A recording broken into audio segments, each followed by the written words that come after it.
afternoon, everyone. This is Jared Rand, and welcome to the Global Guided Meditation Call for Monday, January 6th, 2025, after 3:15 p.m. Eastern. We'll be having a Time for Change call this Wednesday night, after 9:15 p.m. Eastern.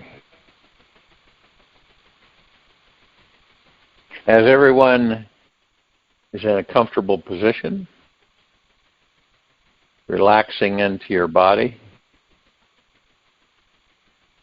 being as still as you possibly can, focus on your breath rising and falling. You're an open vessel through the heart-mind.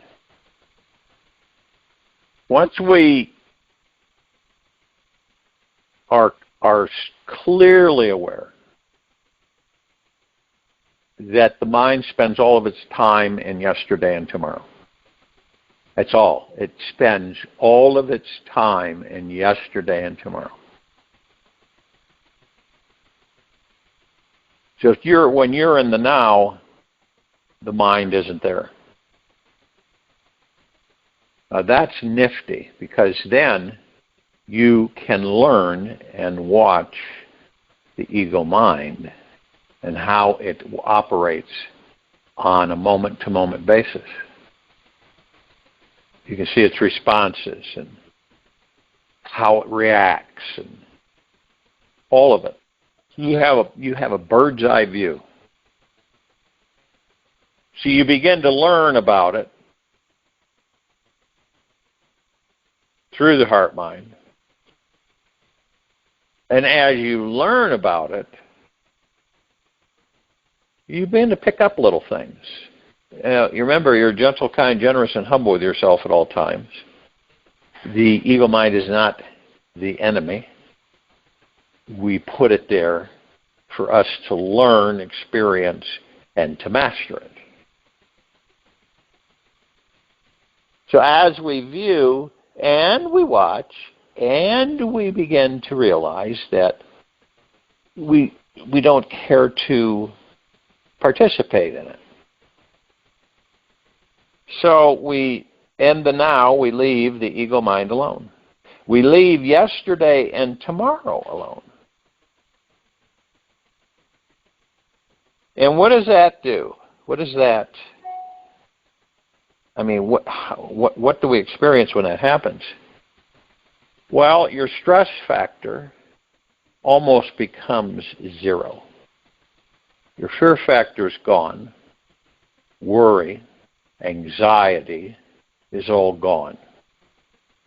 Doesn't exist in the now. Now you would believe that everybody would be doing that. Right? Everybody would be practicing being in the now. But since they have no clue where to begin, they don't. It's like the analogy I used about the dogs laying on the nail. Been there so long, it's gotten used to it. And it doesn't want to get off because it's afraid it's going to hurt too much. Not too different from our perspectives and how we view things. You get in the habit of the ego mind, and then you get so used to it that you're afraid to let go of it.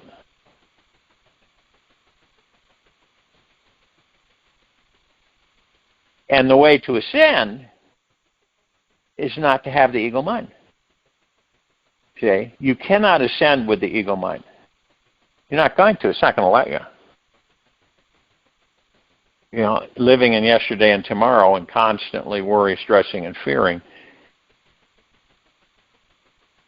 it's guiding your ship when actually you're the master and commander of your ship. You say to yourself, what in the heck? Why in the heck am I allowing the ego mind to guide my ship? I don't, why would I do that?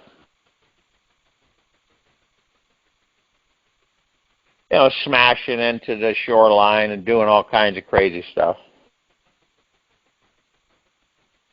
You see, I can't let that happen anymore. I've got to do something about it. So I'm going to watch the ego mind, and I'm going to learn how it operates.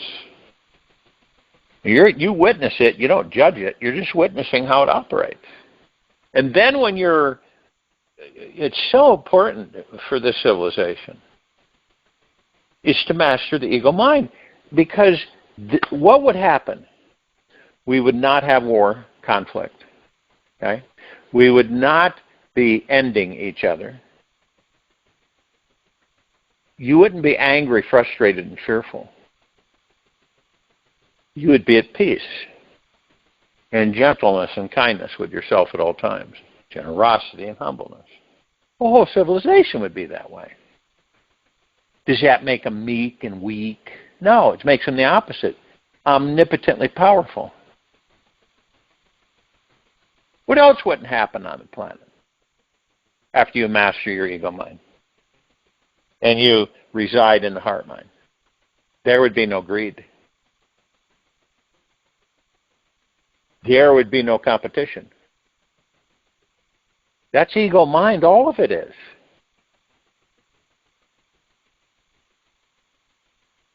Everybody be at ease, manifesting what they enjoyed and helping each other. But it's a choice. People, you're going to choose, you're not going to choose. Maybe not this lifetime, maybe the next one or the follow. The next one. People often say, what happens to those who just aren't there yet? Well, then they keep reincarnating in three-dimensional world, and eventually they'll wake up, become aware like every one of us did, and then the rest is history. Question it comes up a lot is that why hasn't the entire civilization moved to be on the same page? In other words, much more into spirituality rather than man-made religion, much more in knowing who and what they are. Because of the programming and how people have been taught on this planet, it's very difficult. Because you're talking about deep-seated programming. Not superficial, but programming that is sunk deep within us. That's because as babies, these young children, we're open vessels and we just take it all in. And that's what shapes us and creates our personalities while we're in these bodies. And it becomes, it is you've been in a habit, right? And now I'm not saying it's a bad habit. See, it's a good habit. But you're in this habit all the time, constantly. And it becomes second nature. You don't look at it as a habit. You look at it as part of your life.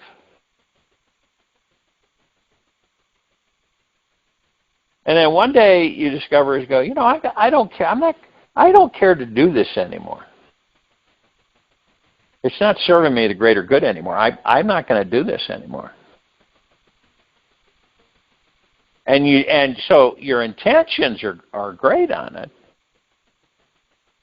but you leave it alone, and then before you know it, you catch yourself doing it again because you're so used to doing it. Everything's a habit. And some are more gripping than others.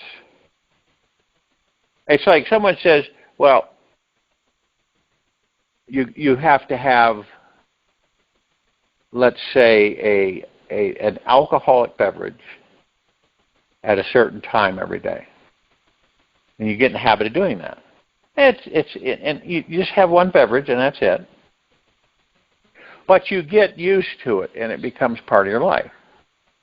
And then when you don't have it, something intervenes, or the time issue, or something you're doing, You know it. You find yourself drawing yourself to it. Could be anything.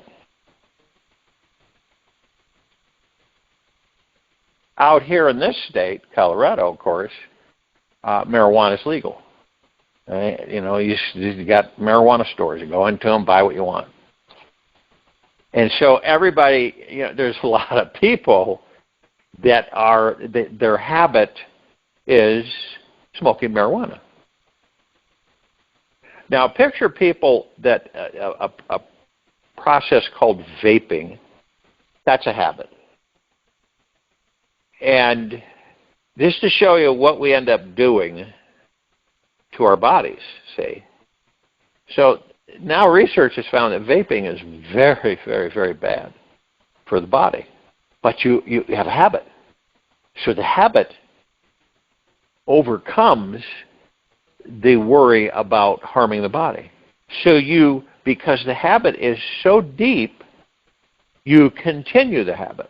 Even though you have had access to pertinent information that says, don't do it. You still do it.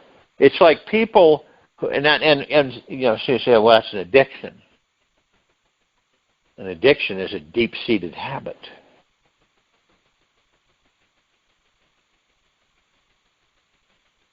It's like anything.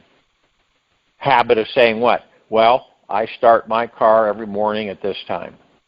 You don't realize it that you get into the deep habit of doing it. And then when you're unable to do it, you get kind of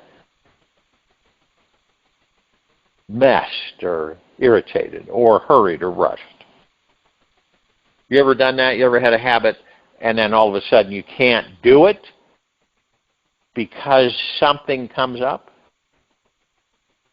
This life is full of habits. Good habits, neutral habits, bad habits. And we don't know it. We become programmed in these habits. And we do them over and over again. It's like someone says, oh, hey, I can stop doing that anytime I want. And then you say, well, then stop doing it now. Oh, no, I'll wait till later time. Now, why do we have habits that then turn into addictions, which are really deep-seated habits? Because the body becomes adaptable to the addiction or the deep-seated habit. So the body becomes conditioned. And if you don't give the body what you're used to giving it, you're going to have issues. And we call those withdrawals. And I'm not kidding you. People don't realize it, but they have addictions with a lot of things.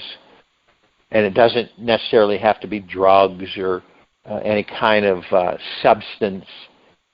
It could be anything. You know, we've got addictions, sex addicts. We have, you name it, we have it on this planet.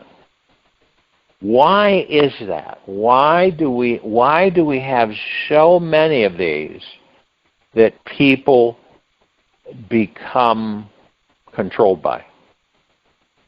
Because we don't know who and what we are. We don't know that we're the God in the body. We really don't know that we don't need any of that stuff.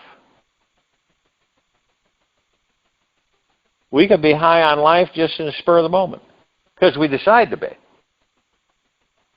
It's like when I say relaxing into the body, a lot of people will think that, well, you know, I'll have a toke of this or a sip of this and that relaxes me. People will light up a cigarette. Well, I got to have a cigarette because they'll smoke they light a cigarette because they believe the cigarette's going to calm them down. It's going to relax them. And in actuality, it does the opposite. Isn't that wild? It constricts the blood vessels, causes the heart to beat faster. I mean, it's unreal. But yet, they believe that by having a cigarette causes them to relax and calm down. I'm going to have a cigarette, I'll feel better. I know, because I was a smoker years ago. So you look at that, and you begin to realize when you've been on both sides of the fence, it's a lot different. When people haven't been on both sides of the fence, meaning that they have used things and they know what the addiction can be, and then they haven't used things, and then they use them and they don't know what the addiction is because they don't believe they have the addiction.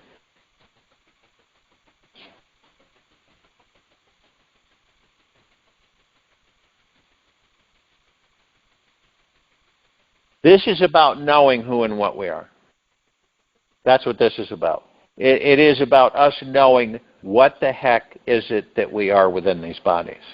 What's the power that we are, omnipotently powerful, supreme, manifesting, abundant beings that never die.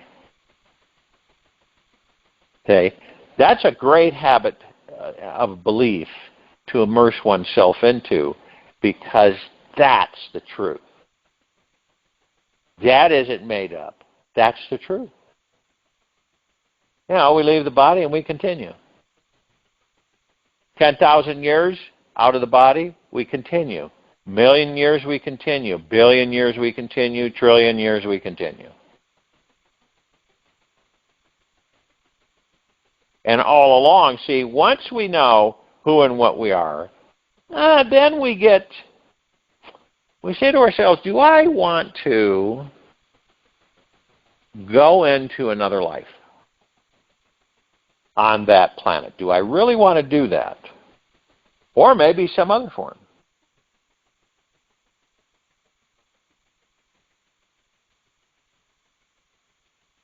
And we have once you know who and what you are, you have that comprehension. So you sit there and you go, I don't know, maybe not. Maybe I'll take a break. Maybe I'll just float in the universe and just let everything flow around me. And see, this is when your past lives become front and center, because you can tap into them anytime you want. Now, you can actually visit your past life, but you're not interactive. It's not like you can interact with your past life, but you can visit it. You can watch, you the God in a body, Jane Smith, whatever, and that life, and what life it was. But see, the crucial process for us is to first master the ego mind. Once we've mastered the ego mind, we fully embrace the heart mind. Once we fully embrace the heart mind, and we then have mastered our thoughts and our ego mind disappears. Then we are able to view our past lives. In ego mind, I tell you, you would have some serious situations if you're in ego mind and you had access to all your past lives. Not good. Not good at all. But on the flip side, you've mastered the ego mind. You've mastered your thoughts. You know who and what you are. So then you view the lives in a whole different perspective. You view the lives as gratitude that you've had the opportunity to have so many. I've had people through the years say, I want to share a secret with you. I go, what's that? Well, I was Cleopatra in a past life. I said, well, that's interesting, because the last 100 people I've talked with over the past few months, they all say the same thing, that they were Cleopatra. That's ego mind. It really doesn't matter who and what position we had in past lives. All that matters is that we experienced them. And all that matters is for ourselves to experience them. No reason to share it with anybody. unless the ego mind is leading the way.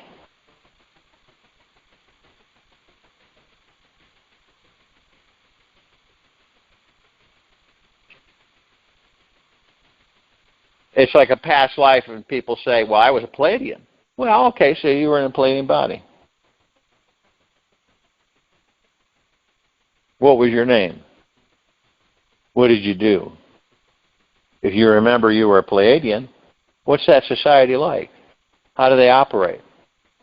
What do they do for entertainment?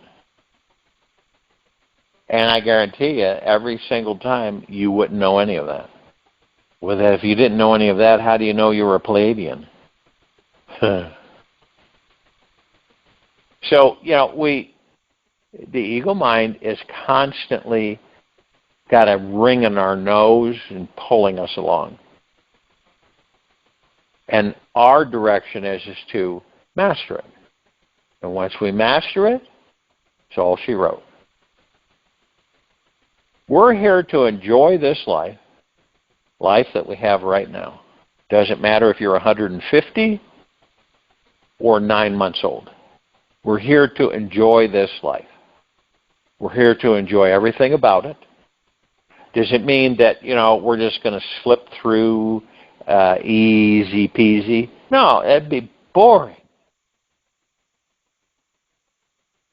Since we're creating things, a lot of us actually subconsciously are afraid that, okay, so if we know we're going to create something, right? Then we what are we? Oh, we're afraid. Why are we afraid? Well, we're afraid of what we might create and what we'll experience with that creation. Especially if we don't know that we're creating it. And unfortunately, the majority of us know that we are not creating. We don't know we're creating it. So when it comes into our lives, we think it somehow it came from out there. We didn't do it. We didn't create it. Something else did. Nope. We did.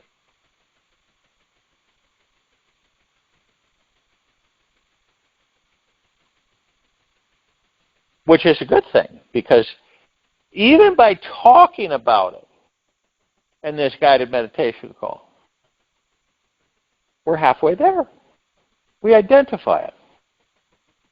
It isn't a negative.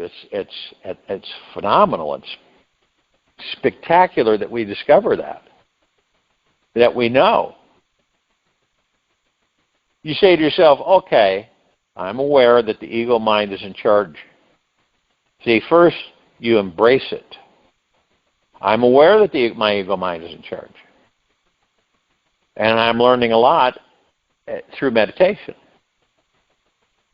focusing on the now, on the heart-mind, the breath rising and falling, relaxing into the body, being as still as you can be. See, and then you connect the dots, and you start seeing the ego mind in full view.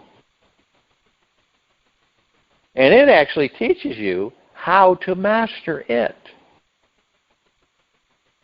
See, the less you interact with the ego mind, the less active it is. The more you embrace into heart mind, the more the ego becomes relaxed. And the less and less you interact with the ego, the less and less it becomes. And then eventually, this is after it is your servant, it finds peace, which it doesn't believe it'll ever find, right? But through your mastership of it, it ends up finding peace, and it is no longer there. You don't need it anymore. One might say, well, what the heck am I going to do without my ego mind? Got to have the ego mind. You do. You have had it. You think that's ever... You know what it was, what its purpose was, what it did, right? It's not going to leave you. your experience of it.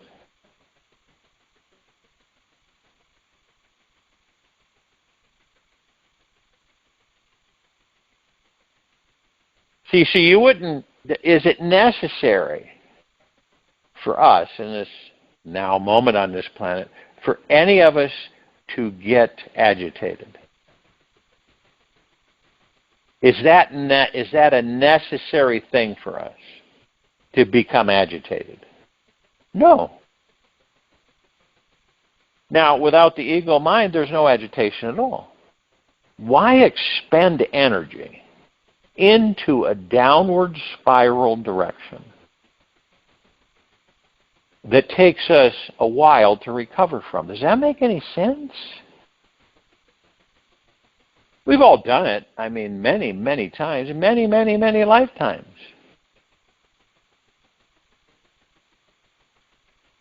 Have any of us in any lifetime lived in the heart mind? No. People say, what about Jesus? No. What about Buddha? No. What about Lao Tzu? No. What about Ram Dass and all these gurus? No.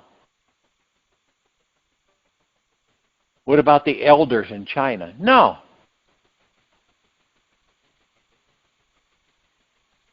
Yeah, they dip into calmness through the heart mind, but they're still agitated by the ego mind.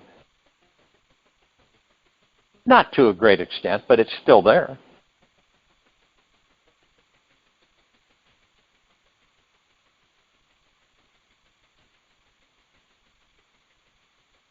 So how will we know when we reach that point? There will be no wars on and no conflicts on this planet. There will be no hatred. There will be no judgment. That is all ego mind generated. There will be no fear of lack of.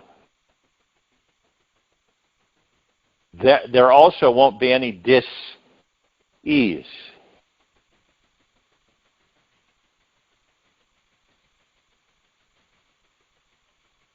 And the bliss that we're filled with will start bubbling up everywhere. See, the transition is not outside of us. Never was. No matter how much the dark forces, how much energy they put forth to make that so that we believe it. It's all, see, you can see how it's been weaved, can't you? You can see how it's been weaved. You can see it in this life that you now are in. The great lengths that have been put forth to do everything to convince us that when you reach up, right, above your head, and you reach up, and you want to touch the sky. But as you're reaching up, you hit something, like some kind of a net. And you figure, well, I can undo that and get through that to reach the sky. And no matter what you do, you can't unweave it. It stops you. That's ego mind. When you believe you can't do something, you won't do it. When you believe you can do something, you will do it. That's very powerful, because when you believe, it's only when you believe, whatever it may be, it will be. There's no argument with that at all. We as a species on this planet do not care to have conflict anymore. Therefore, there will not be conflict on this planet. No matter what is being said, no matter what is being conveyed in the moment, those of us who are aware of who and what we are, it won't be. It's just not going to be. Was it in the past? Yeah, but that's ego mind. That's the past, yesterday. We aren't interested in the past. Everything in the past dead and gone. What about the future? We create our future in the now.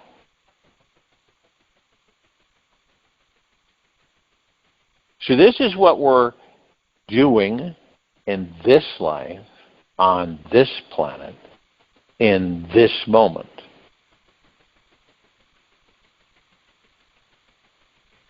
We've decided to completely shift gears. In fact, we've decided to put in a brand new transmission and engine.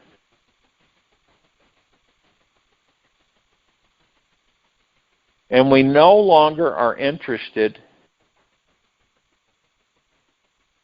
in what we used to be interested in, or what drew our attention, which is the conflict, the fear, the worry, the stress, the anxiety, the doom and gloom.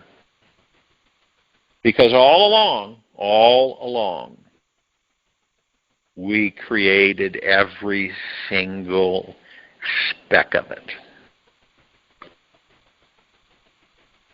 Nothing on the outside has the power that the gods we are on the inside of these bodies, so to speak. Only we have that power. And that essence is in all things. All that there is, ever has been, ever will be, ever beyond, and forever. You're a golden drop of the golden ocean. Once you comprehend what that means, that you drop into that ocean, you become that ocean.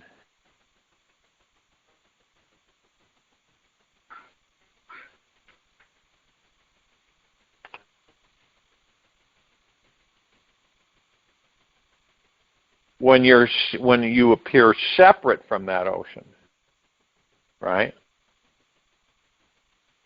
You hold the essence of it. So you're really not separate.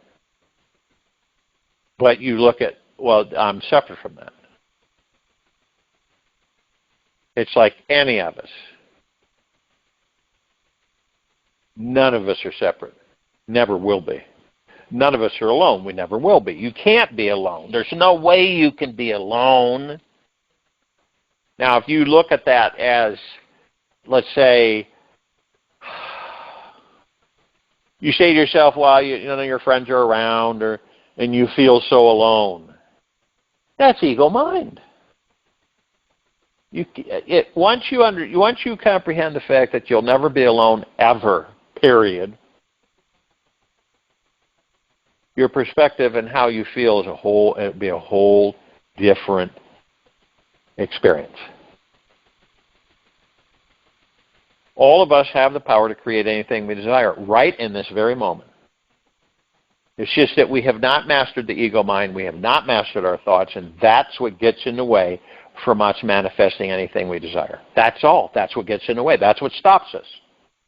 Dead in our tracks. Now, you imagine the frustration with so many of us on this planet, which is the majority, don't know that. They don't know that. They were never taught that. You know how frustrating that is? We've all experienced that more than once. You can't figure out, why this stuff doesn't come to you. You say, I'm doing all the right things, but it's not happening. So all this stuff is just a bunch of crap. But you don't contemplate, you don't go into meditation, and you just aren't finding out what actually is stopping you. It's your ego mind stopping you. It's the mind stopping you. You see, once you let go, what happens? It flows uninterrupted. These are the times where you're thinking of something, and it's not convoluted or confusing. You just kind of send it out. You just send this thought out. And you say, well, that'd be nice if X, Y, Z, whatever. And a lot of times within minutes, boom, there it is.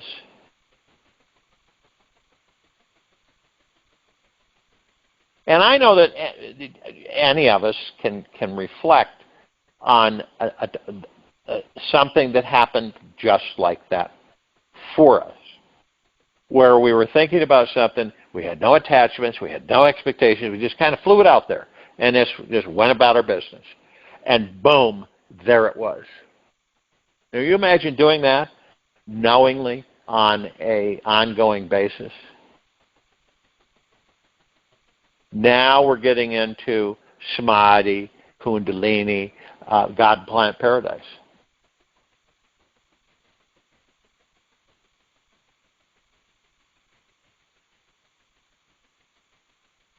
We were asked a major question. Question, say, would be, what do you believe is the most powerful or empowering direction you can take as humanity? For everyone, for the planet, and all life. What would that be? It would be to master our ego, mind, and our thoughts. That's it. That's where we should be every day, mastering our ego, mind, and our thoughts. That is actually the gateway to the God we are in these bodies and to a God, planet, paradise. I'm not talking about being fixated. I'm talking about going into the now and watching. Don't leave the ego mind alone. Leave it alone. Now, that's not easy for most, to leave it alone, which means that you would be going into the now. And you'd stay in the now. And you would focus on your breath rising and falling, and you would only focus on one thing. What? The now. The moment. Whatever it is you're doing, it's the moment. That trains us to stay out of yesterday and tomorrow. You can see how we suffer by being in yesterday and tomorrow. We also know what it's like in these meditations to not be in yesterday and tomorrow. It's a whole different experience.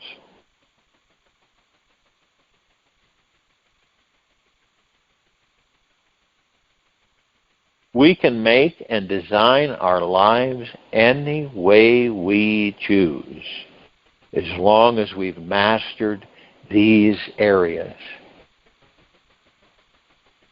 I join you in meditation. I'll return to close this out.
Take an easy and slow breath in through the nose, and an easy and slow breath out from the mouth. Remain still, relaxed into your body, focused on your breath rising and falling. Love is like a wild stallion. Just for today, drop all your ideas about what love is. Imagine that love is like a wild, free stallion that can never be tamed. You wouldn't care to try and tame it anyway for that. That would just kill its power. So just let go of your reins on love completely. Ride bareback on love, not knowing how to control it or ever get off. There's no healthy reason to hold so tightly onto these reins anymore. Give this wild love all the space it needs to run, gallop, and trot however it wills. It's such a joy to hear your untamed love swiftly sprint across the green meadows and truly be free. Take this with you for the rest of the day into the evening and night and the following morning. We will return here Tuesday, January 7, 2025, after 3:15 p.m. Eastern, to continue our global guided meditation call. Be gentle, kind, generous, and humble with yourself at all times. Be in the highest of the highest high, deepest of the deepest deepest, purest of the purest purest, eternal gratitude at all times, no matter what's going on within you nor outside of you. Open your heart and allow the music to flow in.